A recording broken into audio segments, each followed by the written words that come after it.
In today's video, I'm going to teach you how to create a borderless table in Google Docs.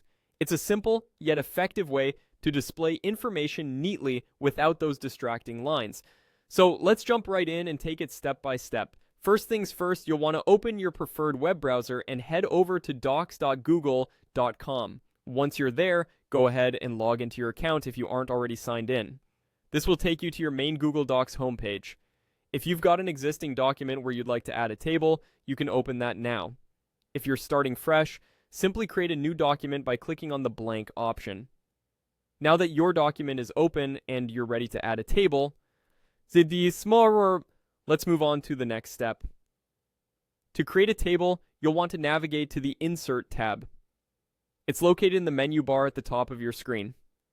Hover your mouse over it, and a drop-down menu will appear. Now find the Table option in this drop-down. Hover over the grid section that unfolds, and here you can decide how many rows and columns you want for your table by moving your mouse across the grid. Once you've selected the desired size, go ahead and click to insert it into your document. Now that your table is created, it's time to add some content. Click into each cell to enter the text that you need.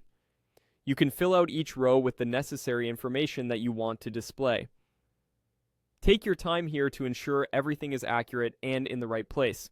Next, we're going to focus on removing those borders. Begin by selecting all the borders of your table. You can do this by clicking and dragging your mouse over the entire table, highlighting all the cells. Once everything is selected, look for the border width option. This is usually found in the top toolbar. Now here's the trick. Change this border width setting to 0. This action effectively removes all the borders around your table, making it borderless. In case you want to maintain the outer borders and only remove the line that runs through the middle, select just those specific borders. You'll notice a drop-down icon typically in the toolbar when the table tools are active. Choose the option that corresponds to the middle lines you want to eliminate. And again, set the border width to 0. And there you have it. You've successfully created a clean borderless table in Google Docs. This method is perfect for presentations or documents where you want to maintain a minimalist professional layout. Make sure to save your document and you're all set. Thanks for watching and happy organizing.